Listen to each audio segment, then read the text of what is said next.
una sola enfermedad, sino es un síndrome. Se llama síndrome hemolítico que comprende un montón de entidades, cada una diferente de la otra, con diferente característica, diferente tratamiento, diferente forma de hacer diagnóstico, pero en general todas, en general, sí, comparten una característica, que es el síndrome hemolítico. Entonces, primeramente vamos a hablar del síndrome hemolítico y cómo ustedes, sin necesidad de ser especialistas, pueden fácilmente establecer el diagnóstico presuntivo de una anemia hemolítica. Primero, anemia hemolítica se define como el aumento en la destrucción de glóbulos rojos, ¿verdad? En resumidas cuentas, es la disminución de la vida media del glóbulo rojo. Ustedes saben que el glóbulo rojo en condiciones normales vive entre 100 y 120 días. Esa, esa sobrevida del glóbulo rojo depende de varios factores, por ejemplo, de la estabilidad que tenga la membrana del glóbulo rojo. Ustedes saben que el glóbulo rojo no tiene núcleo, por lo tanto, es una célula totalmente normal y madura, que tiene incapacidad para poder dividirse. Por lo tanto, tiene que vivir estos 120 días debido a que tiene a nivel de los mitocondrios vías metabólicas que permiten generar energía. Aparte de eso, la hemoglobina que contiene en su interior tiene que ser una hemoglobina funcional y soluble y tiene que estar en estado reducido, no en estado oxidado. De manera que existen muchos hechos para que la hemoglobina y las características del glóbulo rojo permitan que éste viva 120 días. Cualquier alteración en la membrana, cualquier alteración en las vías metabólicas o cualquier alteración en la estructura y en la función de la hemoglobina va a originar una disfunción del glóbulo rojo con disminución de la vida media y por lo tanto destrucción y anemia hemolítica. ¿Está entendido? Ustedes saben que el glóbulo rojo cuando envejece, ¿sí? Hace que pierda flexibilidad. El glóbulo rojo tiene que llegar a todos los lugares de nuestro organismo transportando oxígeno. Pero conforme va envejeciendo, pierde esa capacidad de ser elástico, es más rígido y por lo tanto es difícil que atraviese capilares o vasos sanguíneos de mejor calibre, de menor calibre. Por lo tanto, esos glóbulos rojos viejitos finalmente senescentes van a ser removidos de la circulación por el sistema reticular endotelial, es decir, por los macrófagos que se encuentran en varios tejidos, pero en especial el vaso, porque el vaso es el sitio primario donde se produce hemofagocitosis, ¿sí? De glóbulos rojos viejos. Y no solamente glóbulos rojos viejos, sino también glóbulos blancos y plaquetas. Ustedes saben que la médula ósea tiene que compensar y estar en equilibrio con la destrucción de glóbulos rojos. Entonces nosotros se produce una determinada cantidad de glóbulos rojos que compensa la pérdida fisiológica o la destrucción fisiológica. Por lo tanto, tiene que haber un equilibrio. Con el estímulo máximo, cuando existe una anemia hemolítica, la médula ósea puede aumentar la producción inclusive 6 a 8 veces, ¿sí? Inclusive la vida media del glóbulo rojo puede disminuir hasta 15 a 20 días sin que llegue a anemia. ¿Por qué? Porque la médula ósea tiene capacidad regenerativa y puede compensar formando glóbulos rojos jóvenes y reticulocitos. De ahí que una condición sine qua non para establecer el diagnóstico de anemia hemolítica es el aumento de reticulocitos. Acuérdense, la anemia hemolítica es una anemia regenerativa, donde el número de reticulocitos siempre va a estar aumentado porque la médula ósea tiene esa capacidad regenerativa para poder compensar las pérdidas periféricas que conllevan a la anemia hemolítica. Esta diapositiva es súper importante porque esta diapositiva, si ustedes la saben, van a poder establecer el diagnóstico de anemia hemolítica. En general, la anemia hemolítica es una anemia hemolítica que cruce rápidamente. Por lo tanto, existe una disminución relativamente rápida de las cifras de hemoglobina. En general, la anemia hemolítica, con algunas excepciones, es una anemia normocítica, normocrómica, regenerativa, con aumentos reticulocitos.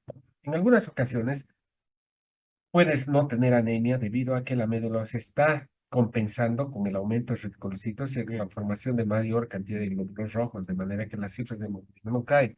Pero ¿cómo podemos sospechar que tenemos anemia hemolítica? Porque las cifras de reticulocitos siempre están aumentadas, ¿verdad? Obviamente en ausencia de pérdida sanguínea y en ausencia de daño medular y de qué evidencia de recuperación medular. Por lo tanto, siempre una anemia hemolítica es una anemia normocítica, normocrómica en general, con reticulocitos aumentados. Si los glóbulos rojos se destruyen dentro de la circulación, ¿qué van a liberar? Van a liberar hemoglobina. Y por lo tanto van a liberar hemoglobina libre al plasma. Y esta hemoglobina libre se va a filtrar y va a aparecer en la orina y va a aparecer hemoglobinuria.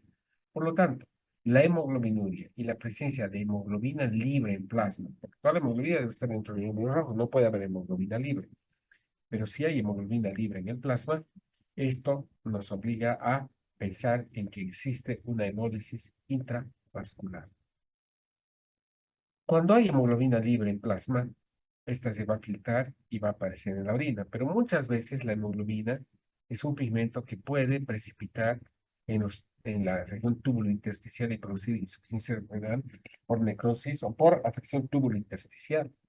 Por lo tanto, para evitar eso, existe una proteína que se llama aptoglobina que se forma en el hígado. La aptoglobina forma un complejo con la hemoglobina libre y por lo tanto los niveles circulantes de aptoglobina siempre están disminuidos. Si nosotros sospechamos una hemólisis intravascular, siempre vamos a pedir niveles libres de hemoglobina en plasma y niveles de aptoglobina. Si la aptoglobina en lugar de estar normal está disminuida, eso quiere decir que la aptoglobina está yendo a formar un complejo con la hemoglobina libre. Finalmente, ese complejo de aptoglobina con hemoglobina libre termina formando metalbúmina, que es fagocitada por sistemas retículo endotelial y eliminada. Toda anemia hemolítica, ya sea intravascular o bien extravascular, y tiene así como la fagocitosis de los glóbulos rojos en el sistema retículo endotelial, con destrucción de glóbulos rojos en el sistema retículo endotelial, lo que se llama hemólisis extravascular, van a originar aumento de bilirrubina indirecta. Toda anemia hemolítica. Y el aumento de bilirrubina indirecta va a originar ictericia. Por lo tanto, el paciente muchas veces, en lugar de tener tinte, o sea, palidez, más bien tiene un tinte ictérico. Y esa ictericia es por aumento exclusivamente de bilirrubina indirecta. Entonces, ¿cuál es la triada que nos obliga a pensar en una anemia hemolítica o un síndrome hemolítico? Anemia normocítica normocrómica, reticulocitos aumentados y finalmente aumento de bilirrubina indirecta. Sí, el primer signo es el aumento de bilirrubina indirecta. Vamos a pensar que es una hemólisis extravascular. Y ojo, chicos, entiéndase hemólisis extravascular como la destrucción de glóbulos rojos en el sistema retículo endotelial. Muchas veces el vaso o algunos órganos donde existen macrófagos van a fagocitar glóbulos rojos y van a producir esta hemólisis. Dentro del sistema retículo endotelial va a haber la disociación de hemoglobina, sí, en hemiglobina y finalmente en la protoporfina 9, producto del grupo E, se va a catabolizar a biliverdina y finalmente a bilirrubina indirecta. Esta bilirrubina, ¿sí? Indirecta se va a eliminar por la orina y se va a eliminar por las heces. Por eso hay un aumento de urobilinógeno fecal y va a haber coluria. Pero también va a haber aumento de hemocidina en orina. ¿Qué es la hemocidina? La hemocidina habíamos dicho que es el hierro atrapado dentro de los macrófagos. Y muchas veces la hemocidina también puede estar presente en las células tumulares del riñón y al esfacelarse, si hacemos una tinción de PERS en el sedimento urinario, la tinción de PERS es positiva y nos está diciendo que hay hierro en la orina. Nunca hay hierro en la orina a menos que haya hemoglobinuria, ¿verdad? ¿Por qué? Porque la hemoglobina tiene hierro, producto de la unión de pentoprofina 9 con el hierro en forma de hierro en forma ferrosa. Entonces, hemocidio en orina, condición para pensar en hemoglobinuria y, por lo tanto, hemólisis intravascular. Y en hemograma vamos a ver algunos cambios en sangre periférica, generalmente macrocitosis. ¿Por qué macrocitosis? Porque la hemoglobina o el síndrome hemolítico se acompaña de reticulocitosis. Puede haber la presencia de glóbulos rojos nucleados y ellos se llaman normoblastos o eritroblastos. Acuérdense del término de eritroblastosis fetal. Eritroblastosis fetal no es más que una anemia hemolítica donde existen eritroblastos circulantes. Y por eso el término de eritroblastosis. Pero en realidad eritroblastosis, sí, se produce, habíamos visto, no solamente por anemia hemolítica, sino por recuperación medular o por mieloptisis de la médula a la médula ósea. Pero la presencia de normoblastemia o eritroblastosis en presencia de reticulaciones aumentados, anemia normocítica normocrómica y bilirrubina indirecta aumentada nos hace pensar en anemia hemolítica. Puede haber basofilia difusa, no por aumento de basófilos, ojo, sino basofilia significa que los glóbulos rojos tienen un tinte, en lugar de ser naranjas, un tinte azulado. ¿Por qué? Porque los glóbulos rojos jóvenes todavía tienen restos nucleares en el citoplasma como reticulocitos que pueden teñirse, sí, de color lila. Finalmente, cuando se liberan hemoglobina y cuando se alteran Sí, la función por destrucción de los glóbulos rojos en su interior tienen deshidrogenasa láctica o lactato deshidrogenasa, no es su enzima. Y esa isoenzima se eleva porque se libera de los glóbulos rojos. Entonces, una condición que nos obliga a pensar de que tienes anemia hemolítica es el aumento de deshidrogenasa láctica. Bien fácil, ¿verdad? Por clínica, ¿cómo está el paciente? Con ictericia. Y por laboratorio, con anemia normocítica normocrómica, aumento de reticulocitos, aumento de bilirrubina indirecta y aumento de deshidrogenasa láctica. Si hay presencia de hemoglobina libre en plasma, ¿sí? Disminución de aptoglobina y hemosiderina en orina es una hemólisis intravascular. Pero si no hay hemoglobina libre en plasma y no hay hemosiderina en orina, vamos a pensar en presencia de bilirrubina indirecta aumentada e ictericia. El sitio primario de hemólisis es el sistema reticular y hay una hemólisis extravascular. ¿Está entendido? Todas las anemias hemolíticas tienen estas características. Por lo tanto, Doctor, dígame. ¿pudieras repetir esa parte de la anemia normocítica normocrómica? Cuando decimos que es una anemia normocítica normocrómica con el laboratorio, solo con la hemoglobina que esté A disminuida. ver, Nicolai Antesana, tú eres el que me has preguntado. En la primera clase hemos hablado y hemos dicho, anemia normocítica normocrómica es cuando el volumen globular medio y la hemoglobina corpuscular media estén dentro de parámetros normales. Si tú tienes una hemoglobina por debajo de 12 gramos por decilitro, tienes anemia. Y si el volumen globular medio está entre 80 y 100 y la hemoglobina corpuscular media está entre 27 y 32, ¿qué tipo de anemia tienes? Obvio, hello, anemia normocítica normocrómica. Y si tienes anemia normocítica normocrómica con reticulocitos aumentados, vas a decir o es sangrado o es hemólisis.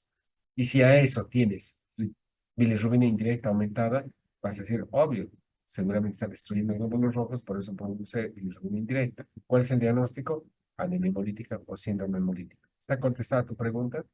Sí, gracias, doctor. Sencillo, ¿verdad? Toda anemia normocítica normocrómica, si es regenerativa, implica dos posibilidades, o hemorragia aguda o hemólisis. Pero si es regenerativa es otro contexto, ¿verdad? Puede ser una anemia megaloblástica, puede ser una... no, mentira, anemia megaloblástica no es normocítica normocrómica. Puede ser una mieloptisis, ¿no? La leucemia, una plasia medular. Puede ser lo que hemos visto, una insuficiencia renal crónica terminal con deficiencia de eritropoyetina. Pero no es el caso, ¿no, chicos? Ahorita estamos hablando de las anemias regenerativas. Si es hemorragia aguda, ¿cuál es la clínica? Pues la clínica es que haya hemorragia y que haya hipertensión, haya taquicardia, haya colapso cardiovascular, choque hipovolémico. Pero si no tienes nada de eso, la presión es normal, no tienes taquicardia y el paciente está anémico y tienes aumento de bilirrubina indirecta, con disminución de aptoglobina, con hemoglobina libre en el plasma, ¿qué cosa tiene? Anemia hemolítica, ¿verdad? El concepto regenerativo es el aumento del reticulocitos. Entonces no hay esas dos y ahorita estamos yéndonos por este camino, ¿verdad? Anemia normocítica normocrómica regenerativa con bilirrubina indirecta aumentada, disminución de aptoglobina, es una anemia hemolítica hasta no demostrar lo contrario. Y la anemia hemolítica puede ser extravascular o intravascular. Una buena parte de las anemias hemolíticas son extravasculares. ¿Qué significa eso de extravascular? Que el sitio de destrucción de los glóbulos rojos no está dentro de los vasos sanguíneos, sino está fuera de los vasos sanguíneos. ¿Y cuál es la fuente? Glóbulos rojos fagocitados. ¿Verdad? ¿Quién fagocita? El sistema reticular endotelial. ¿Dónde está el sistema reticular endotelial? En los tejidos, pero en especial del vaso. Entonces, el vaso es el responsable de fagocitar los glóbulos rojos y producir hemolisis extravascular. Dentro de los macrófagos hay ruptura de la membrana y eso produce degradación de hemoglobina por enzimas lisosomales. Se recupera el hierro que se transporta a la médula ósea para la producción de glóbulos rojos, pero la protoporfirina 9 se disocia en hierro y en protoporfirina 9. Y la protoporfirina 9 se carboxila a biliverdina y luego se oxida a bilirrubina indirecta. Y esa bilirrubina indirecta es la que aumenta, pero como nuestro hígado tiene capacidad de catabolizar, de hidrosolubilizar, de conjugar la bilirrubina indirecta, entonces es transportada al hígado. Pero el sitio de hemólisis es en el sistema reticular y la hemólisis es tan intensa que se produce mayor cantidad de bilirrubina indirecta que sobrepasa la capacidad del hígado para metabolizar la bilirrubina indirecta y se produce ictericia por aumento de bilirrubina indirecta en la hemólisis extravascular. Cuando hablamos de hemólisis intravascular, vemos que el glóbulo rojo estalla o se destruye dentro del torrente sanguíneo y eso hace que se libere hemoglobina libre, ¿verdad? Y la hemoglobina libre se disocia en dímeros alfa y beta. Para no precipitar a nivel del riñón, se une a una proteína producida por el hígado que se llama aptoglobina y forma un complejo que se oxida a metalbúmina. Por lo tanto, los niveles de aptoglobina en hemólisis intravascular van a estar disminuidos. Finalmente, ¿sí? La metalbúmina se disocia en homopexina, ¿sí? Que permite al HEM ser captada por los hepatocitos y también por el sistema reticuloendocrino para poder ser reutilizado. El paso común, tanto, y está en amarillo, de hemólisis intra como extravascular, que es la formación de bilirrubina indirecta. Porque en la hemólisis extravascular lo primero que se forma es bilirrubina indirecta. Y lo que después se produce, después de la formación de estos complejos, y cuando el macrófago fagocita la hemopexina y le meta albumina, es también la formación de bilirrubina indirecta por catabolismo del grupo N. Por lo tanto, una condición característica del síndrome hemolítico, hemos dicho, ya sea intra o extravascular, es la formación de bilirrubina indirecta. Y esa bilirrubina indirecta va a ir a acumularse en el hígado, en el hepatocito, para eliminarse con la bilis. Y finalmente, se convierte en pigmento biliar por la flora intestinal y es eliminado ya sea como urobilinógeno por las heces o como urobilina en la orina, ¿verdad? Por eso hay coluria y por eso el color de las heces aumenta cuando existe ictericia por aumento de bilirrubina indirecta y anemia hemolítica. ¿Sí? Entonces, una condición es que tienes que tener un aumento de bilirrubina indirecta. Muy bien. Siguiente diapositiva que es súper importante porque nos permite establecer la clasificación o frente a qué tipo de anemia hemolítica estamos. Cuando nosotros tenemos anemia hemolítica, chicos, y establecemos el diagnóstico de anemia hemolítica, ¿qué es lo que tenemos que hacer? Tenemos que establecer el diagnóstico. Y para establecer el diagnóstico tenemos que conocer en general cuáles pueden ser las principales causas de anemia hemolítica. ¿Y cuáles son las causas? Uno, desde el punto de vista clínico, las anemias hemolíticas, ¿sí? Las anemias hemolíticas pueden ser agudas y crónicas. Agudas, cuando se presentan en forma intempestiva. Estás bien hace 3 días y de repente te pones anémico, histérico y tienes coluria. Un ejemplo de una anemia hemolítica aguda, ¿sí? Puede ser, por ejemplo, la deficiencia de 6-fosfato, o sea, de glucosa 6-fosfato deshidrogenasa por un estrés oxidativo. Ya vamos a ver eso en esta clase un poquito más adelante. O pueden ser anemias hemolíticas crónicas, por ejemplo, desde el nacimiento, las membranopatías o las talasemias. Hay membranopatías como la esferocitosis hereditaria por un defecto en la membrana, en el citoesqueleto de la membrana del glóbulo rojo, que hace que haya crisis hemolíticas en forma crónica desde el nacimiento. O la anemia de células falciformes, que es un trastorno, ¿sí? Genético por una mutación puntual en la cadena beta de globina que hace que la hemoglobina se depolimerice y presente crisis hemolíticas cuando está sometido a un estrés oxidativo. ¿Sí? O pueden ser anemias hemolíticas crónicas producto de la formación de autoanticuerpos. A eso se llama anemias hemolíticas autoinmunes. Dos, de acuerdo al sitio de hemólisis, puede ser intravascular y extravascular. Ejemplo, las anemias hemolíticas intravasculares. Una anemia hemolítica intravascular característica es el síndrome urémico hemolítico o la contraparte púrpura trombocitopénica trombótica, así se llama, que es una anemia hemolítica por defectos de la microcirculación, de manera que cuando el glóbulo rojo pasa por la circulación donde se ha formado microtrombos plaquetarios, se va a fragmentar y va a liberar hemoglobina al interior de la circulación y producir una anemia hemolítica intravascular. Otra anemia hemolítica intravascular es la anemia hemolítica que se produce, por ejemplo, por disfunción de válvulas protésicas mecánicas. El corazón puede tener una válvula protésica mecánica y cada vez que pasan los glóbulos rojos los machaca y los destruye y se produce esquistocitos y anemia hemolítica intravascular. O una anemia hemolítica extravascular. Un ejemplo, las anemias hemolíticas inmunológicas. La anemia hemolítica autoinmune, por ejemplo, se produce por formación de autoanticuerpos. Estos autoanticuerpos desconocen las proteínas, ¿sí?, antigénicas o los antígenos de la membrana del glóbulo rojo, por ejemplo, el antígeno RH, y va a opsonizar al antígeno RH.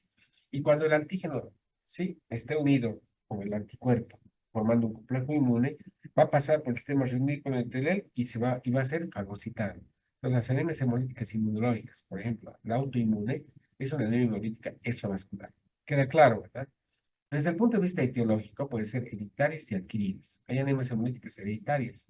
Sí, por ejemplo, las talasemias, la anemia de células falciformes, las anemias hemolíticas por membranopatías, la anemia hemolítica por defecto del sistema enzimático tanto de la glucosa aeróbica como de la vía de las pentosas.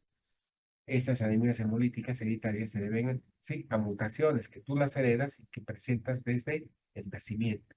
Pero puede haber anemias hemolíticas adquiridas. Un ejemplo, la anemia hemolítica autoinmune, la anemia hemolítica por infecciones, por ejemplo, por parásitos como la malaria, por plasmodium, o la babesia o la bartonella. Son parásitos intracelulares, intraeritrocitarios que van a producir destrucción de los glóbulos rojos y van a producir anemia hemolítica adquirida, o la hipofosfatemia, o los medicamentos, o las toxinas de serpientes, ¿no? Los venenos de serpientes son hemolicinas y van a inducir, ¿sí? Desde el punto de vista adquirido, una anemia hemolítica. Finalmente, tenemos desde el punto de vista patogénico anemias hemolíticas intracorpusculares y extracorpusculares. ¿Cuál es el término de intracorpuscular? Defectos propios del glóbulo rojo. Un ejemplo, un defecto de la membrana, un defecto de la síntesis de hemoglobina, un defecto de las vías enzimáticas, hace que las anemias hemolíticas sean intracorpusculares por defecto propio del glóbulo rojo. Para, para mejor entendimiento, todas las anemias hemolíticas hereditarias son generalmente intracorpusculares. En cambio, las anemias hemolíticas extracorpusculares son por una agresión del medio externo al glóbulo rojo. Por ejemplo, los anticuerpos. Los anticuerpos no son intracorpusculares, ¿verdad? Son extracorpusculares, son producidos por los linfocitos B. Puede ser aloanticuerpos o autoanticuerpos, o los medicamentos, o los parásitos, ¿no? Los parásitos son extracorpusculares porque vienen del plasmodio de afuera y viene y se mete al glóbulo rojo y altera el equilibrio osmótico. Pero eso no es un problema intrínseco, es un problema extrínseco que está produciendo hemólisis, ¿verdad? Entonces, que quede claro lo que es intracorpuscular por defectos propios del glóbulo rojo y extracorpusculares por agentes externos que dañen el glóbulo rojo, un trombo, una toxina, un anticuerpo, un parásito, pueden producir anemia hemolítica extracorpuscular. La mayor parte de las afecciones intrínsecas, por lo tanto, son hereditarias, como hemos dicho. La mayor parte de las intracorpusculares son hereditarias. Y la mayor parte de las afecciones extrínsecas, extracorpusculares, son adquiridas. Hay algunas excepciones, como la hemoglobina paroxística nocturna, por ejemplo, o el daño térmico, el déficit de glucosa sulfato de 19, que son intracorpusculares, pero que son adquiridas. Muy bien. Esta clasificación es bien importante, porque hemos establecido el diagnóstico de anemia hemolítica y hemos hecho la historia clínica. Si el paciente tiene historia clínica de hemólisis desde que es chiquitito, y historia familiar de que su familia siempre está histérica y dice que tiene hepatitis, y no es cierto, es una hemólisis, vamos a pensar que tiene una anemia hemolítica hereditaria. Pero si el paciente no tiene historia clínica previa, no tiene historia familiar previa, y es un paciente que tiene una anemia hemolítica por algún efecto externo, es una anemia hemolítica adquirida. Las anemias hemolíticas hereditarias alteran al glóbulo rojo, y esa alteración propia intracorpuscular del glóbulo rojo es de tres tipos. Puede ser por defectos de la membrana del glóbulo rojo, el glóbulo rojo se vuelve rígido y estalla, ¿verdad? Es fagocitado y estalla porque es incapaz de mantener la elasticidad. O defectos en la estructura y síntesis de hemoglobina. La hemoglobina es defectuosa y esto origina inestabilidad del glóbulo rojo y por lo tanto el glóbulo rojo se inmoviliza, ya sea en el sistema reticuloenteral o dentro del vaso sanguíneo. Es un ejemplo, la anemia de células falciformes, la persistencia hemoglobina fetal, la talasemia alfa, la talasemia beta son anemias hemolíticas hereditarias por defecto de la estructura de la hemoglobina. Finalmente, el glóbulo rojo necesita, hemos dicho, formar energía y para eso necesita enzimas de la vía glucolítica. Un déficit en las enzimas glucolíticas afecta la producción de energía en el glóbulo rojo y hace que el glóbulo rojo, al no tener energía, se embolice. O bien, cuando existe un estrés oxidativo, ustedes saben que existe una vía alternativa de protección que es el vía de las pentosas monofosfato. El defecto de la vía de las pentosas monofosfato y del metabolismo del glutatión va a hacer de que cualquier estrés oxidativo genere una anemia hemolítica de tipo hereditario. En cambio, las anemias hemolíticas adquiridas pueden ser de dos tipos. o por participación de anticuerpos, que se llaman anemias hemolíticas inmunológicas o inmunohematológicas, o bien anemias hemolíticas adquiridas sin participación de anticuerpos. Si participan anticuerpos, los anticuerpos pueden ser isoanticuerpos o aloanticuerpos, que son anticuerpos propios, naturales. Un ejemplo de anemia hemolítica por aloanticuerpos, bien fácil. Si tú tienes grupo sanguíneo, ¿sí? O positivo, y recibes grupo sanguíneo o glóbulos rojos A positivo, tú sabes que no, la hemolysis se va a producir. ¿Por qué? Porque nosotros tenemos anticuerpos o aloanticuerpos naturales, que son los anti-A, que van a entrar en contacto con los glóbulos rojos A transfundidos y van a producir anemia hemolítica, una hemólisis, ¿verdad? Pero no es porque formemos autoanticuerpos, son anticuerpos naturales, ¿sí?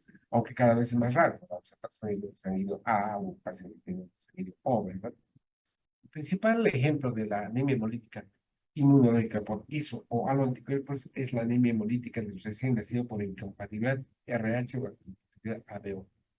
Pero los medicamentos, o bien las enfermedades autoinmunes, o bien en forma idiopática, se pueden producir autoanticuerpos por pérdida de la tolerancia inmunológica. Y los aloanticuerpos o autoanticuerpos van a producir anemia hemolítica inmunológica, ¿verdad? Para esto tenemos una prueba que se llama prueba de Coombs, que la vamos a ver. Si la prueba de Coombs es positiva, es una anemia hemolítica adquirida inmunológica. Y nos dejamos de pensar en anemias hemolíticas hereditarias o anemias hemolíticas inmunológicas. Pero si la prueba de Coombs es negativa, si tienes historia familiar y es de tu nacimiento, es una hereditaria. Pero si no tienes historia familiar y es el primer evento que se presenta a los 45 años y es Coombs negativo, no es una anemia hemolítica inmunológica, es una anemia hemolítica no inmunológica. ¿Y cuáles son las causas? Puede ser traumática, ¿no? Estamos traumatizando, estamos fragmentando los glóbulos rojos por microangiopatías o macroangiopatías. O bien parásitos intraeritrocitarios, paludismo, bartonella, babesia, o efectos químicos, drogas, venenos, agentes físicos, la hipofosfatemia, la hemoglobinura policística nocturna, el déficit de vitamina E en los recién nacidos, originan anemia hemolítica no inmunológica. Por lo tanto, este es el algoritmo general para establecer el diagnóstico de los diferentes tipos de anemias hemolíticas. Pongo anemia hemolítica en amarillo porque la característica de la anemia hemolítica es tener anemia, reticulocitos aumentados y bilirrubina indirecta aumentada. Si nosotros establecemos el diagnóstico de anemia hemolítica, el siguiente paso es preguntarnos, ¿será una anemia hemolítica congénita o será una anemia hemolítica adquirida? Para eso hacemos una prueba de Coombs directa. La prueba de Coombs establece la existencia de anticuerpos pegados a la membrana de los glóbulos rojos. Si la prueba de Coombs directa es positiva, nos dejamos de pensar en todo esto, ¿no? En adquiridas congénitas con adquiridas no inmunológicas. Pensamos en anemias hemolíticas inmunológicas y buscamos, ¿será por anticuerpos? ¿Será por autoanticuerpos? ¿O será por medicamentos? Y los anticuerpos pueden ser fríos o calientes. Eso vamos a verlo mañana. Pero si la prueba de Coombs directa es negativa, o es una anemia hemolítica congénita, o es una anemia hemolítica adquirida, pero no inmunológica. Si tienes historia familiar y se presenta desde el nacimiento, o es una membranopatía, o es una enzimopatía, o es una hemoglobinopatía, una anemia hemolítica. Pero si es un evento que ocurre más adelante, tienes 30 años, tienes 25 años, tienes 40 años, tienes 70 años, o tienes 10 años, pero no tienes historia familiar, no es anemia hemolítica congénita, y la prueba es negativa, entonces pensarás efecto traumático, microangiopatías, o macroangiopatías, efecto traumático que libera hemoglobina libre o sea, al plasma y produce fragmentación de glóbulos rojos. O sea, o le habrá picado una serpiente, o tendrá el paludismo, babesia o bartonella, o agentes químicos. ¿Sí? Entonces resulta que estamos frente a un paciente que tiene un síndrome hemolítico, ¿sí? Que tiene Coombs negativo, que no tiene microangiopatías, picaduras, y resulta que tiene una historia familiar de anemia hemolítica, o tiene una historia familiar que te hace pensar en hemólisis. Su papá tiene anemia, su hermanito tiene anemia, y tiene por rama paterna historia familiar de que sus primos y sus tíos siempre están con ictericia, siempre han estado amarillos y con anemia. Por tanto, pensarás en anemias hemolíticas congénitas. Y dentro de las anemias hemolíticas congénitas tienes las membranopatías, las enzimopatías y las hemoglobinopatías. Y hoy en la noche nos vamos a referir y vamos a estudiar las anemias hemolíticas congénitas, que no son tan frecuentes, pero cuando se presentan y tienes que hacer el diagnóstico, ¿verdad? Y vamos a conocer los mecanismos básicos fisiopatológicos de lo que no son las anemias hemolíticas congénitas, básicos para los estudiantes de pregrado. Vamos a hablar de las anemias hemolíticas congénitas o hereditarias y de los defectos de la membrana del glóbulo rojo. ¿Cómo se clasifica? Esta diapositiva es importante porque los defectos de membrana se clasifican en defectos del citoesqueleto del glóbulo rojo, defectos de la capa lipoproteica, cuando la membrana tiene una capa de lipoproteínas, ¿sí? Lípidos y proteínas, o defectos de la permeabilidad iónica, de manera que el glóbulo rojo permite que entre mayor cantidad de agua a su interior y por eso se hemoliza, porque se fragmenta, se estalla. Los defectos del citoesqueleto solo vamos a nombrar, y dentro de estas solamente vamos a nombrar la más frecuente, y la vamos a estudiar la más frecuente, que es la esferocitosis. ¿Cuáles son los defectos del citoesqueleto? Esferocitosis hereditaria, cuando los glóbulos rojos son pequeñitos e hipertróficos, porque hay un defecto puntual en la anquirina, o la eliptocitosis hereditaria, donde los glóbulos rojos parecen huevos, son elípticos, y son cuatro variedades. La eliptocitosis común, por defecto de la espectrina, esa proteína se llama espectrina, una mutación en el gen que produce espectrina. Puede presentarse como ovalocitosis hereditaria, eliptocitosis estomatocítica y piripoiquilocitosis con mucha anisopoiquilocitosis. Son alteraciones de la membrana que hace que los glóbulos rojos se presenten como si fuesen huevos. O la acantocitosis, son glóbulos estrellados. O la estomatocitosis, que son glóbulos rojos que en la parte interna, en lugar de tener un halo más claro, tienen un halo que parece una boca. Todo esto por defecto de la membrana o del citoesqueleto del glóbulo rojo. O puede presentarse como déficit de la capa lipoproteica por un defecto de lípidos o de glicoproteínas. Y dentro de esas tenemos, por ejemplo, el síndrome de McNulty, que origina acantocitosis hereditaria, o deficiencia de glicoforina C. La glicoforina C, o la glicoforina, es la base estructural. C es esa glicoproteína estructural donde se anclan y se sintetizan los grupos sanguíneos. Por lo tanto, puede haber un defecto en los grupos sanguíneos. O puede haber un síndrome de RH nulo por deficiencia de antígenos RH. Ojo, no es lo mismo que RH negativo. Ojo, voy a aclarar. RH negativo significa que no tienes antígeno D mayúsculo, pero sí tienes antígeno D minúscula y por lo tanto tienes una proteína D minúscula en la membrana del glóbulo rojo.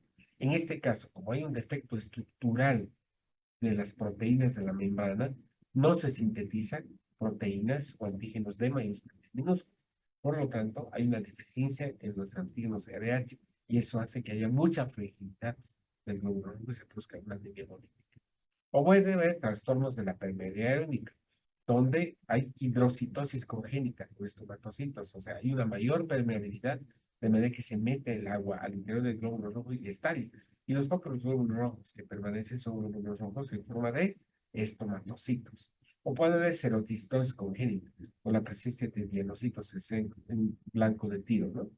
Entonces, en resumen, ¿cuáles son los defectos congénitos, sí, que producen anemia hemolítica? Puede ser defectos de membrana, con tres mecanismos: defectos del citoesqueleto, defectos de la capa lipoproteica y defectos de la permeabilidad. De estos tres, ¿cuál es el más frecuente?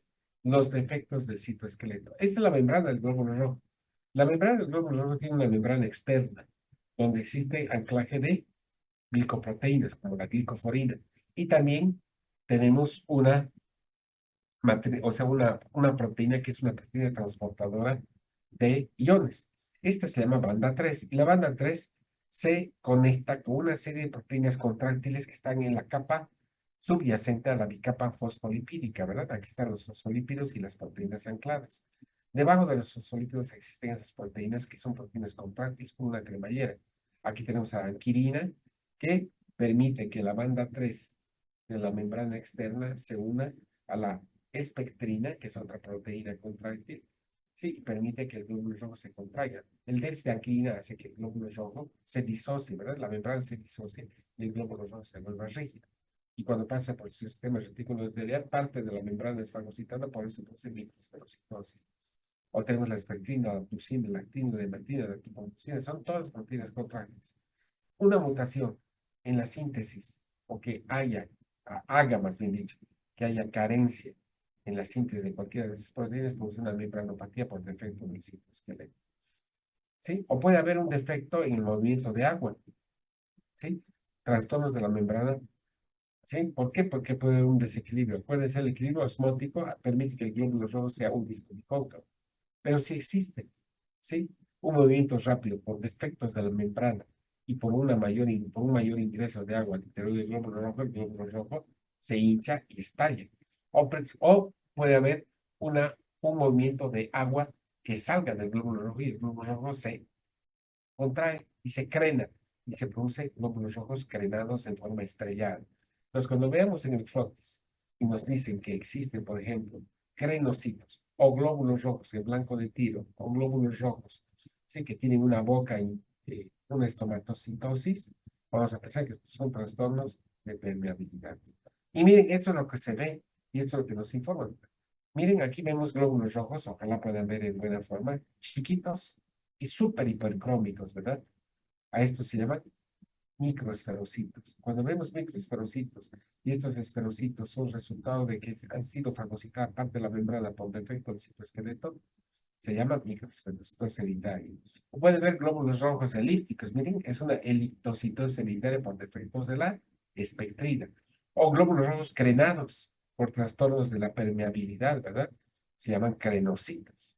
O glóbulos rojos en forma que tienen bocas, miren, parece boca. En lugar de que sean glóbulos rojos con un halo central este, circunferencial, circular, tenemos bocas y esto se llama estomatocitosis hereditaria por defectos de permeabilidad de la membrana del glóbulo rojo. Y es lo que vamos a ver y lo que nos van a informar. Muy bien. De todos estos, la enfermedad más frecuente se llama microesferocitosis hereditaria. La microesferocitosis hereditaria es la presencia de glóbulos rojos esferocíticos, ¿sí? Con una prevalencia de 1 cada 2000 en algunos países europeos. ¿Sí? Muchos de los pacientes pueden ser portadores asintomáticos y no tener crisis hemolíticas o tener alguna crisis hemolítica compensada con la formación de reticulocitos, de manera que lo único que se manifiesta es ictericia, ¿sí? Por aumento de bilirrubina indirecta con aumento de reticulocitos, ¿sí? Es más frecuente en la raza blanca y puede observarse también en otras razas.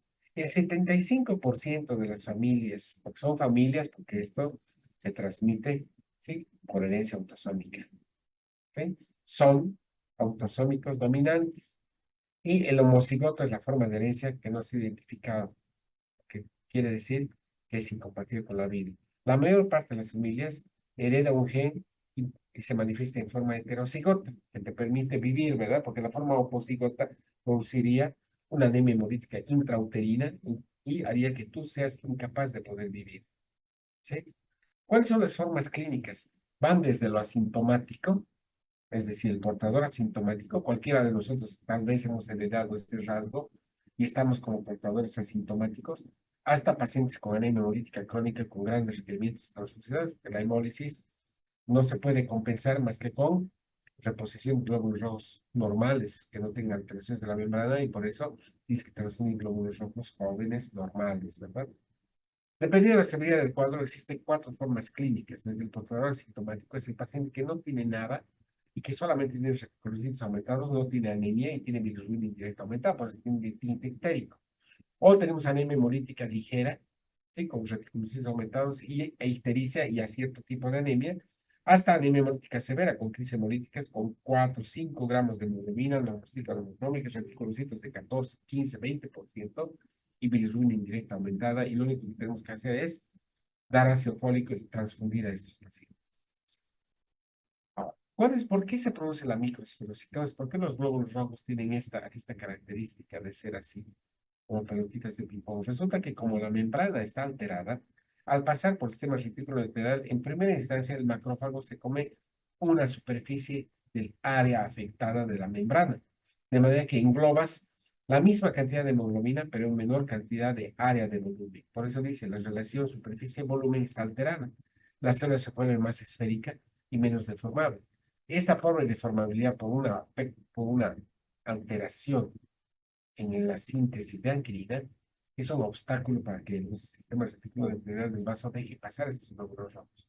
La mayor parte de los esclerocitos sobreviven, sí, después de la esplenectomía, porque es el sitio donde se remueven estos glóbulos rojos. Por eso el tratamiento paliativo de la anemia hemolítica por membranopatía y pues el esferostosis o eritrostosis hereditaria es la esplenectomía. Entonces esos glóbulos rojos esferocíticos sufren autemoles, son inestables, o bien se van a fragmentar durante la depresión metabólica.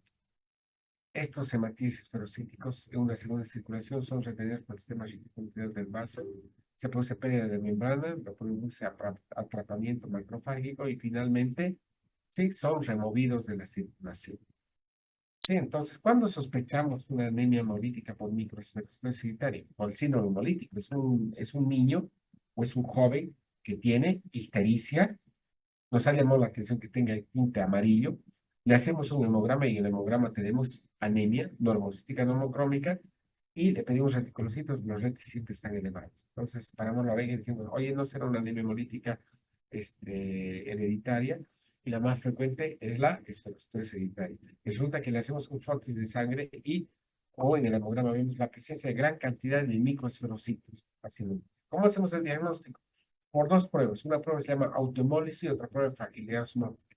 Como son glóbulos rojos rígidos, compuestos de la membrana, no pueden, como les diría, no pueden adecuarse, ¿sí?, a cambios de la osmolaridad. Los glóbulos rojos pierden la habilidad de poder adaptarse, incrementar su volumen cuando son sometidos a soluciones cada vez más hipotónicas hasta que finalmente estallan, ¿verdad? Entonces, este tipo de anemia hemolítica se caracteriza por una fragilidad osmótica aumentada. Y obviamente, si dejamos reposar los glóbulos rojos en un tubo de ensayo, vamos a ver después que el glóbulo rojo ha estallado y va a aumentar in vitro la cantidad de hemoglobina libre en esa muestra. ¿Por qué? Porque son glóbulos rojos frágiles, son glóbulos rojos inestables y se fragmentan cuando son incubados en glucosa en condiciones estériles. Pues incubados en glucosa, obviamente estás dando energía, pero cuando no son incubados en tubos de ensayo y le quitas la glucosa, se van a igualizar. Y esta es la prueba de fragilidad osmótica. Miren, aquí arriba está un individuo normal y aquí abajo está un individuo con fragilidad osmótica. Si aquí se dan cuenta, aquí ponemos una gotita de sangre, gotitas de sangre, y ponemos diferentes soluciones, ¿sí?, diluidas. La primera solución que ponemos es una solución del 1%, la segunda 0,9. Entonces vamos viendo que la gotita de sangre, ¿sí? O sea, los glóbulos no son en condiciones normales, tan flexibles que no se van a hemolizar. Pero obviamente cuando pones 0% agua destilada, el glóbulo 100% se va a hemolizar. Pero cuando existe fragilidad osmótica, porque tienes alteraciones de la membrana, el glóbulo rojo pierde la capacidad de poder adaptarse a estos cambios de osmolaridad y se va a hemorizar mucho más frecuente, de manera que hay una fragilidad osmótica y esto se describe en una curva de fragilidad osmótica. Este es el principio fundamental para establecer el diagnóstico, ¿sí?, de una anemia hemolítica por alteraciones de la membrana, una mayor fragilidad osmótica frente, ¿sí?, a los glóbulos rojos control, que son glóbulos rojos normales. Cuando nosotros vemos anemia hemolítica, bilirrubina indirecta aumentada, presencia de microesferocitos y fragilidad osmótica positiva y autohemólisis positiva, eso quiere decir que estamos frente a una anemia hemolítica por microesferocitos hereditaria. ¿Puede haber complicaciones de la microesferocitos hereditaria? Sí. ¿Cuáles son las cuatro complicaciones? Primero, crisis hemolíticas. O sea, de tanto en tanto, esos glóbulos rojos van a precipitar hemólisis. Y la hemólisis generalmente es desencadenada por infecciones virales. Un resfrío, por ejemplo. Un resfrío hace que haya un estrés dentro de la circulación y eso hace que los glóbulos rojos se fragmenten y se produzca, ¿sí?, una crisis hemolítica. Cuando la crisis hemolítica es severa, se puede indicar transfusiones. Puede una crisis aplásica. Resulta que los precursores hematomédicos que están funcionando aceleradamente para compensar la crisis hemolítica pueden estar infectados por un virus, ¿sí? Y ese virus se llama virus parvovirus B19. Es una complicación más importante que se acompaña de fiebre, vómitos, porque el parvovirus puede fácilmente infectar a los eritroblastos que están en proliferación, ¿sí? Y la infección por Borrelia B19 puede producir una aplasia pura del cierre rojo. Entonces puede tener hemólisis compensada, ya no puedes compensar y se produce una aplasia. Puede haber una crisis megaloblástica. Acuérdense, el sábado hemos llevado anemia megaloblástica por deficiencia de ácido fólico. Cuando hay una crisis hemolítica, los niveles o el requerimiento de ácido fólico aumenta. Y eso hace que si hay una insuficiente ingesta de ácido fólico, como no hay reservas hepáticas de ácido fólico, durante una crisis hemolítica se puede producir más bien una crisis megaloblástica. Y una primera manifestación de una anólisis puede ser más bien una anemia hemolítica por deficiencia de ácido fólico. Le damos ácido fólico al paciente e inmediatamente se hace evidencia la crisis hemolítica. Finalmente puede haber litiasis vesicular. ¿Qué tan frecuente es que los niños, por ejemplo, tengan cálculos en la vía biliar? Poco frecuente. Si vemos un niño que tiene una crisis de una colecistitis aguda o una colangitis con presencia de cálculos en la vía biliar, vamos a pensar que esos cálculos son de bilirrubinato de calcio, con un mayor aporte de bilirrubina debido a que existe mayor aporte por hemólisis. ¿Sí? Entonces, el observar, ¿sí? Cálculos en la vía biliar o en la vesícula biliar en niños, nos hace sospechar que probablemente tenemos una anemia hemolítica congénita. Otras complicaciones de poco frecuentes son la hematopoiesis extramedular, que llama metaplasia amiloide, puede haber gota, puede ser semios inferiores, retraso en el crecimiento, retraso en el desarrollo. No existe un tratamiento etiológico. ¿Por qué? Porque es una anemia hemolítica congénita producto de una mutación. Por lo tanto, solamente existe tratamiento paliativo. Y el tratamiento paliativo es retirar el sitio donde se produce la mayor cantidad de hemólisis. Y por eso la esplenectomía es de elección. ¿En quién está indicado? En los individuos con hemólisis severa o individuos que moderadamente sintomáticos que presentan liquidez vesicular y tienen crisis hemolítica. En niños no es posible hacer una esplenectomía. Puede ser el vaso cumple todavía función inmunológica de maduración de linfocitos. Pero conforme vamos avanzando de edad, en mayorcitos de 5, 6, 7 o 10 años, ya se puede hacer una esplenectomía. ¿Sí? La forma típica después de la esplenectomía persiste. ¿Por qué? Porque estamos simplemente quitando el sitio donde existe hemólisis, pero no estamos curando porque igual los glóbulos rojos siguen teniendo defectos de la membrana. Por lo tanto, la esplenectomía es un tratamiento paliativo, pero eficaz. Eficaz. La complicación más frecuente de la esplenectomía o post-esplenectomía es la sepsis. Ocurre en 33.5%. ¿Por qué? Porque los macrófagos del sistema reticuloenterosos contra infecciones por bacterias o neumococos, ¿sí? Diplococos neumonía encapsulados. Entonces puede haber una neumonía o puede haber una infección sistémica por Haemophilus influenzae. Por eso es bueno vacunar a los pacientes que van a ser sometidos a esplenectomía o después de una esplenectomía con vacuna anti-hemófilos y sobre todo anti-neumococo, ¿sí? Hay algunos pacientes que no responden a esplenectomía debido aquí a la presencia de un vaso accesorio o la presencia de otra causa de hemodiálisis concomitante. Entonces, siempre hay que vigilar esa posibilidad cuando el paciente después de una esplenectomía persiste con hemodiálisis. Muy bien, vamos a hablar de la otra, de la segunda causa de anemia hemolítica congénita, pero esta vez son alteraciones de la propia hemoglobina. Y las alteraciones de la propia hemoglobina pueden ser funcionales o estructurales. Cuando son funcionales, la hemoglobina misma se altera. Y la principal causa de anemia hemolítica por alteraciones funcionales es la anemia hemolítica por células falciformes o trepanocitosis. Y la principal causa por alteración en la estructura de la hemoglobina son las talasemias. Las talasemias se presentan de esta característica, con glóbulos rojos hipocrómicos microcíticos, pero hay una buena parte de ellos que tienen células en blanco de tiro o en diana que se llaman dianocitos. La globina, que es una acuérdense, la globina está formada por cadenas alfa y beta, ¿sí? Y la globina se une, ¿sí? en la mitocondria del eritroblasto a la protoporfina 9 y al hierro en forma ferrosa formando hemoglobina. Cuando hay un defecto de la globina, se producen alteraciones en la síntesis o la estructura misma de la globina. Hay hemoglobinas embrionarias, que son hemoglobinas que están en la etapa embrionaria, que a diferencia de la hemoglobina del adulto, sí tienen otro tipo de estructura, por ejemplo. Sí, tienen dos cadenas alfa y dos cadenas delta, dos cadenas alfa y dos cadenas epsilon. Y hay tres tipos de hemoglobinas embrionarias, GORS 1, GORS 2 y POR. Pero después, ¿sí? Ya en la etapa fetal y en el adulto, todas esas hemoglobinas, ¿sí? embrionarias son reemplazadas, ya sea inicialmente por hemoglobina fetal, que tiene dos cadenas alfa y dos cadenas gamma, pero la hemoglobina ya del adulto tiene dos cadenas alfa y dos cadenas beta que cumple con la función de transportar oxígeno. ¿Qué pasaría si en lugar de sintetizar cadenas alfa y cadenas beta normales, persisten las cadenas gamma? Habría una persistencia hemoglobina fetal. La persistencia hemoglobina fetal hace que la hemoglobina sea inestable y anormal, y eso se llama anemia hemolítica, sí, por persistencia hemoglobina fetal, que es una alteración funcional de la hemoglobina.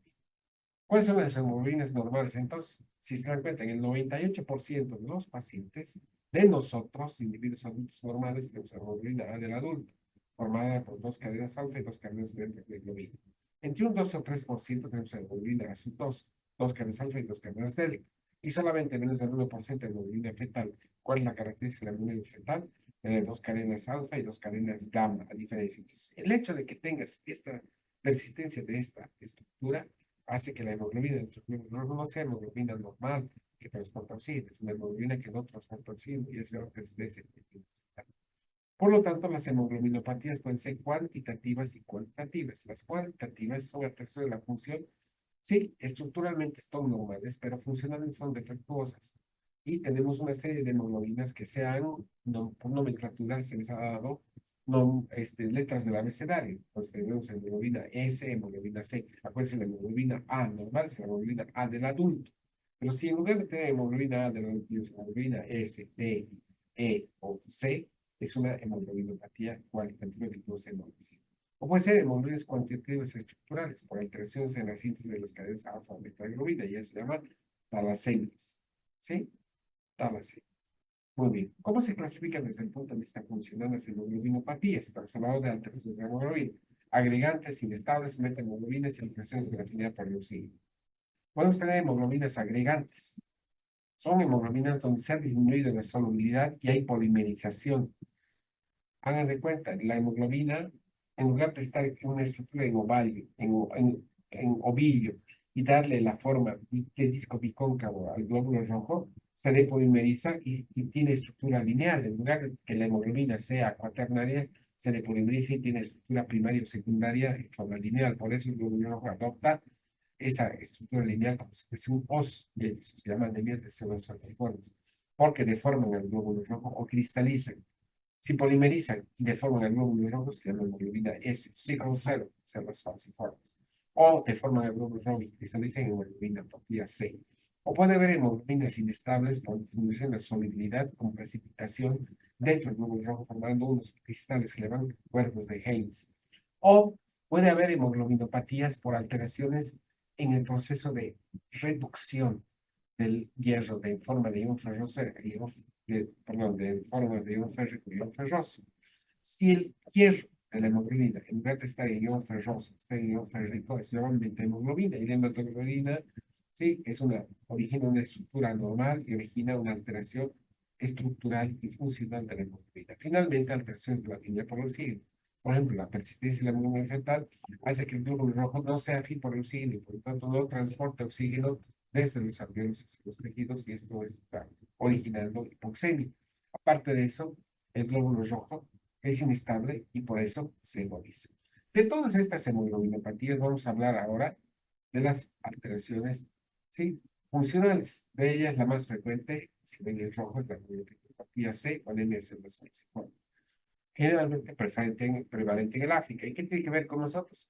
Lo que pasa que en el Brasil, en el Perú, en el Uruguay, en Centroamérica, Cuba, Venezuela también, en el norte de los Estados Unidos, o sea, perdón, en los Estados Unidos existe una gran comunidad afroamericana, ¿verdad? En el Brasil, y muchos de ellos han heredado alteraciones o mutaciones en las cadenas beta de globina, y eso se llama anemia falciforme, súper prevalente, por ejemplo, en el África ecuatoriana.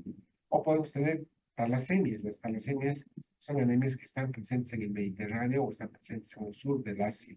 Si nosotros tenemos descendencia, ¿sí?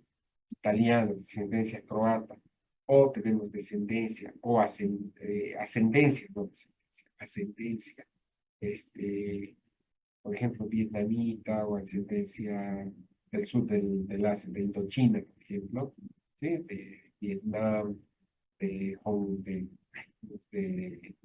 Camboya, ¿sí? O de Malasia, vamos a tener una anemia, por ejemplo, ¿sí? O de talasemia. Entonces es bien importante ver esta distribución geográfica de las alteraciones por hemoglobinopatías. De toditas, de la que más nos importa, y vamos a hablar brevemente, es la más frecuente, se llama hemoglobinopatía S o anemia de células falciformes. La anemia de células falciformes, como ven aquí en la fotografía, se debe a que se depolimeriza en forma lineal la hemoglobina y forma esta estructura. Y estos glóbulos rojos se van a hemoglobizar o se van a apelotonar, porque son rígidos, van a producir isquemia distal. ¿Por qué se produce la anemia de células falciformes? Una simple y vulgar mutación puntual, miren, es una enfermedad genética autosómica donde hay sustitución de una adenina por timina en un gen, en el gen de la globina beta. Para que ustedes vean que el gen se sustituye por esa mutación puntual, en lugar de haber adenina, es timida. Y eso produce una mutación del ácido glutámico por valina. En lugar de producir ácido glutámico en la cadena beta de proteína, produce valina en la posición 6 de la cadena beta, y eso produce una hemoglobinopatía funcionalmente. No saben, hemoglobinopatía S. Miren, la cadena normal beta está compuesta por ácido glutámico en posición 6 debido a que existe, ¿sí? una, una timina. Pero en lugar de haber una timina, es reemplazada por una adenina. Y esto hace que en lugar de que se sintetice valina, ¿sí? En la cadena normal, valina, bueno, en lugar de sintetizar ácido glutámico en la cadena beta normal, se sintetiza valina. Y esto hace que en lugar de que haya prolina, glutamina, ácido glutámico, en posición 6 haya prolina, valina, simple, la simple sustitución de un aminoácido por otro aminoácido por esa mutación puntual hace que la estructura y la función de la proteína varíe y se produzca una célula falciforme. Miren el globo rojo normal, pero aquí, miren, la valina, ¿sí? En la cadena beta, el polipéptido de cadena beta de globina, ¿sí? Hace que, miren, la hemoglobina se forme, se depolimerice, ¿sí? Y forme una estructura lineal, y esto se llama glóbulo rojo falciforme. Todo esto por simple una mutación de sustitución de adenina por timina en el gen de la globina beta. Por eso la cadena beta se altera y las hemoglobinas pierden su solubilidad y se polimerizan, cristalizan y se forman células falciformes. ¿Cuál es, sí, el rasgo? ¿Cuál es la consecuencia de tener una anemia de células falciformes? Tener una anemia hemolítica, y vamos a ver esto en la serie perfecta. Globos rojos como secreción renacuados, células falciformes.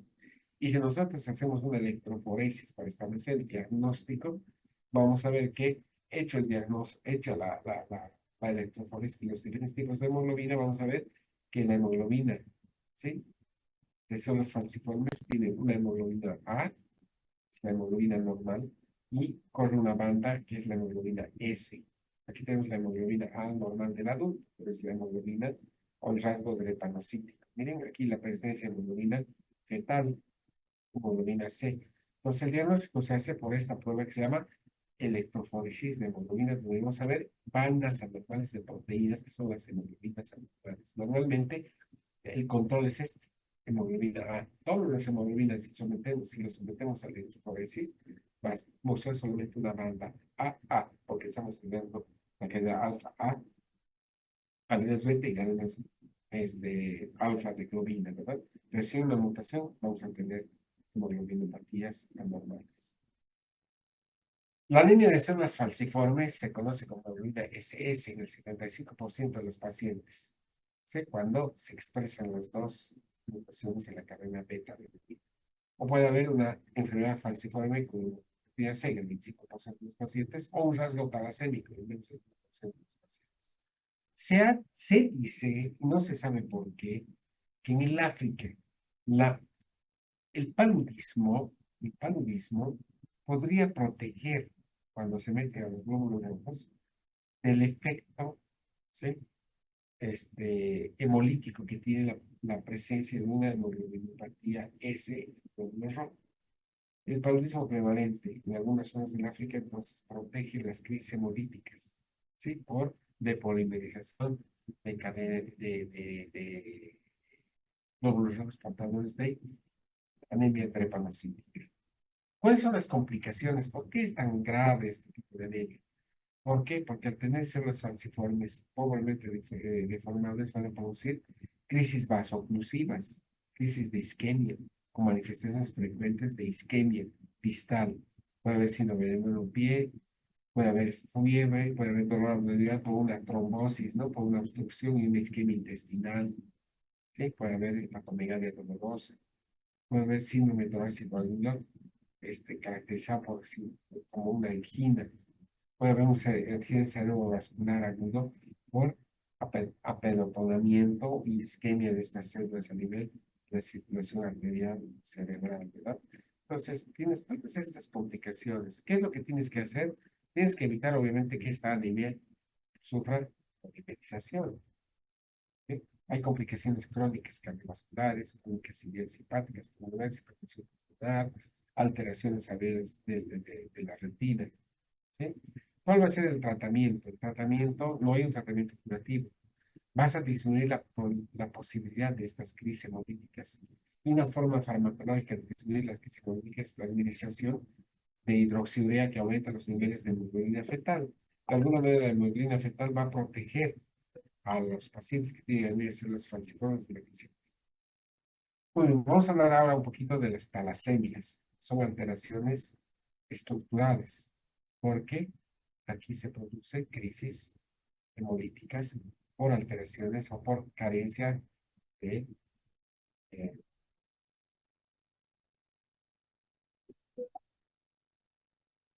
por carencia de cadenas alfa y de cadenas beta. ¿Sí? Las anemias hemolíticas que se conocen como talasemias vienen del término sangre marina. Talasemia significa sangre marina. Y son dos tipos de talasemia: talasemia alfa y talasemia beta. Son anemias hereditarias donde existe una disminución en la síntesis de una o más cadenas polipeptídicas de hemoglobina. Son anemias hemolíticas que, ¿sí? Por defectos estructurales de la hemoglobina y provienen del griego mar, sangre, sangre marina, y hace referencia al término de mar Mediterráneo, porque son altamente prevalentes en individuos que viven alrededor del mar Mediterráneo. Y son dos tipos de talasemia: talasemia alfa y talasemia beta. Las talasemias alfa son personas de ascendencia africana, mediterránea o sudeste asiático. Y la beta talasemia son personas de ascendencia mediterránea, del Oriente Medio, sudeste asiático o de la India. ¿Sí? Es más frecuente. Es poco frecuente entonces en nuestro medio, donde tenemos ascendencia andina, ¿no? Pero puede haber países como la Argentina, el Brasil, Venezuela, donde hay ascendencia tanto mediterránea, de Italia, de Croacia, como ascendencia africana o ascendencia del Oriente Medio, ¿no? Los libaneses, los sirios, ¿sí? Tienen probablemente los descendientes que han adquirido mutaciones de cadena beta, talasemia beta. ¿Cuáles son los signos y síntomas? Anemia, hemólisis, puede haber splenomegalia, o sea, a ver, para resumirles, va a ser un recién nacido que tiene anemia hemolítica, pero no es una anemia hemolítica recién nacido como tal, es una anemia hemolítica CUMS negativa, aunque no participan anticuerpos con la anemia hemolítica recién nacido por inmunización, y son pacientes que tienen esplenomegalia, hiperplasia medulosa con reticulaciones aumentados, y son pacientes que a lo largo de su vida van a tener múltiples transfusiones con sobrecarga de hierro. ¿Cómo hacemos el diagnóstico por estudios genéticos? Porque vamos a ver alteraciones genéticas en los genes que van a codificar tanto cadena alfa o como cadena beta. ¿Cuál es el tratamiento? Podemos dar transfusiones permanentes, transfusiones, y el tratamiento curativo es el trasplante, porque vamos a reemplazar justamente a precursores que tienen esta alteración genética para la función de cadenas alfa y beta de globina. Miren, entonces, una diapositiva muy cargada, pero permite establecer el diagnóstico, ¿sí? Y las características entre el portador, que simplemente es un rasgo talasémico, hasta el paciente que tiene incompatibilidad con la vida, porque se produce ictus fetal y es la enfermedad de Barth. O una talasemia menor, ¿sí? Un rasgo talasémico, o anemia de Cooley, que son pacientes que permanentemente tienen crisis hemolíticas por a este defecto en la síntesis de cadenas beta de globina. ¿Cuáles son los signos y síntomas? Si se dan cuenta, ambas anemias son hipocrómicas microcíticas, con PGM bajo y HCM bajo, pero el hierro aquí está, en lugar de estar disminuido aquí, más bien hay ferritina alta, no utilizable, ¿sí? En la talasemia beta, anemia moderada, en algunas ocasiones no necesita transfusión de sangre, son pacientes con anemia hipocrómica microcítica. La anemia más grave es la anemia por talasemia beta, ¿no? La talasemia beta mayor, en los primeros meses de vida, son niños que tienen hepatosplenomegalia y alteraciones óseas. ¿Por qué? Porque se produce gran cantidad de reticulocitos y eritroblastos. Y la actividad a nivel de la médula ósea, por ejemplo, de los huesos planos, origina este cráneo encepilio y alteraciones morfológicas, ¿no? En los niños. Finalmente, el tercer grupo de anemias hemolíticas congénitas o hereditarias, que se llaman anemias hemolíticas por defecto de enzimas eritrocitarias. Y aquí tenemos tres grandes grupos. Solo mencionamos las anemias hemolíticas, sí, por defecto de enzimas de la glucólisis aeróbica. Puede haber un defecto por mutaciones y ausencia de piruvato-quinasa, exocinasa, fosforoquinasa y aldolasa. Son enzimas de la vía glucolítica y por lo tanto el glúculo no tiene energía y se muere. Pero más frecuente es el defecto de las enzimas de la vía de las pentosas, causadas por estrés oxidativo. Dentro de la más frecuente es la deficiencia de glucosa 6-fosfato de isomerasa y la deficiencia de glutatión sintetasa. Y finalmente la deficiencia bien rara de enzimas del metabolismo de los nucleótidos. Dentro de todas estas anemias hemolíticas, la más frecuente es la deficiencia de glucosa 6-fosfato deshidrogenasa, transmitida por rama materna. Es una herencia ligada al cromosoma X, de manera que si hay una mutación en el cromosoma X que no codifica glucosa 6-fosfato deshidrogenasa, los descendientes van a tener, ¿sí?, un defecto de esta enzima. Y en la exposición a agentes oxidativos como naftaleno, medicamentos, agua tónica, se echan un drink con un gin, ¿sí?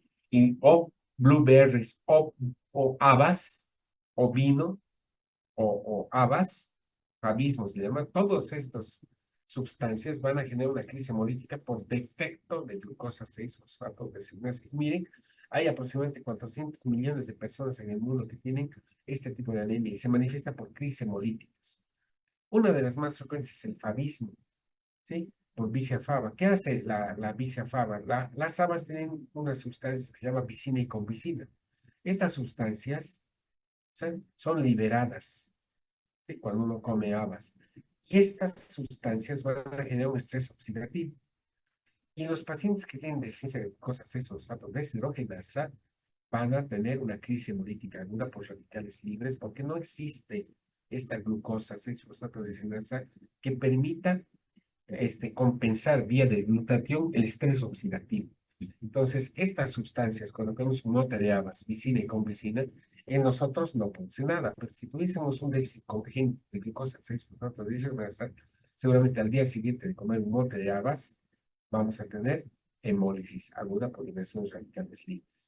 ¿Cuál es la fisiopatología? Hemos dicho el hecho de que en individuos normales cualquier estrés oxidativo hace que la glucosa 6-fosfato deshidrogenasa forme estos sustratos que protegen el estrés oxidativo que se llama nicotina, adenina, dinucleótido fosfato reducido.